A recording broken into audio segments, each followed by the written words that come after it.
Hello fun people, I'm Isaac Carlson, and today I want to understand who killed Mirabel's grandfather in Encanto. Throughout Casita, there's pictures of Abuela Alma's beloved husband, Pedro, but of course, he's nowhere to be found, and we discover later on in the story that's because he was struck down when he was fleeing his home with his family. Alma and Pedro had met when they were young. They fell in love and had triplets, but then their village was plagued by violence which forced them away from their home. The small family had to leave everything they knew behind, and they trekked far into the mountains in hopes of finding peace, but the bad men who had taken their home came after them, and in an attempt to keep his friends and family safe, Pedro tried to stop them before they could harm his wife and children, and he was murdered before Alma's very eyes. But why did that happen? Well, when we look at Encanto, it's meant to be a tale that is visually similar to the turn of the 19th century in the country of Colombia. Early in development, Encanto was imagined as a film that felt like 1950s Colombia, but over time they decided they wanted to shift the period to feel closer to the 1900s so they could depict a more folkloric Colombian aesthetic. Knowing that, we can look at the history of Colombia throughout the 1800s and 1900s to understand what may have inspired the devastation the Madrigals experienced.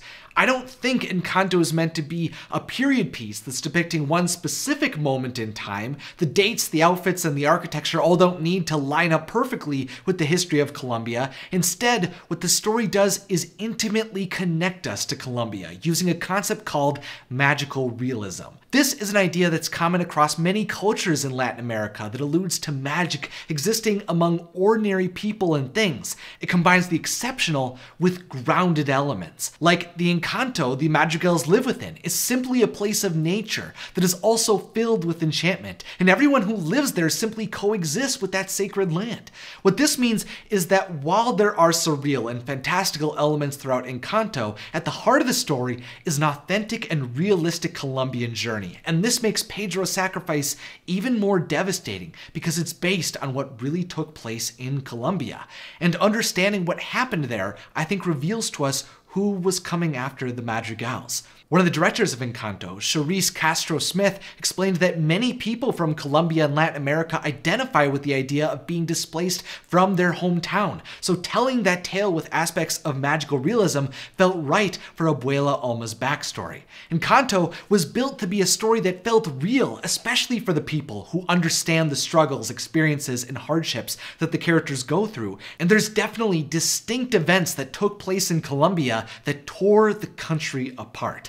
You see, after Colombia obtained and solidified its independence from Spain in the mid-19th century, two major political parties arose in the decades that followed: the Colombian Conservative Party and the Colombian Liberal Party. And in 1899, their struggle for power erupted into a civil war known as the Thousand Days War. 2 years later, the war resulted in 60,000 to 130,000 people's deaths, extensive damage to homes and property, and national economic ruin. But while this is the era that is depicted in Encanto, it seems the events that Alma and Pedro went through are more closely tied to the struggles that came in the following, even more deadly conflict. Starting in 1948, a 10-year civil war arose again between the conservative and liberal parties known as La Violencia, simply meaning the violence. This war primarily took place in the countryside of Colombia, where I believe the Madrigals were initially living, and over time, peasant-on-peasant violence began to take place in these areas as rural town police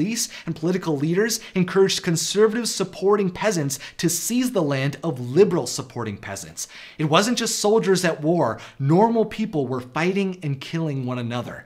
And the people in Encanto who were on horseback burning down buildings didn't look like a formal military at all. Those people seemed to be other villagers. Reflecting on the fact that there are people alive today that remember going through those atrocities like Abuela Alma and Abuelo Pedro really weighs heavy on me. It's just all sick and wrong, and it's disturbing that your neighbors could villainize you or others to the point where they're violently acting out of fear and literally tearing families apart. I think the people who came after the Madrigals were other townspeople from their original home. In the wake of a civil war like the ones that tore through Colombia, emboldened people came after those who had differing political affiliations, and in an attempt to protect their children's lives, Alma and Pedro left. Before their homes were seized and burned to the ground, they ventured far away, but they were followed to a river where a tragedy took place. Unfortunately, Pedro was lost, leaving his wife and 3 children on their own.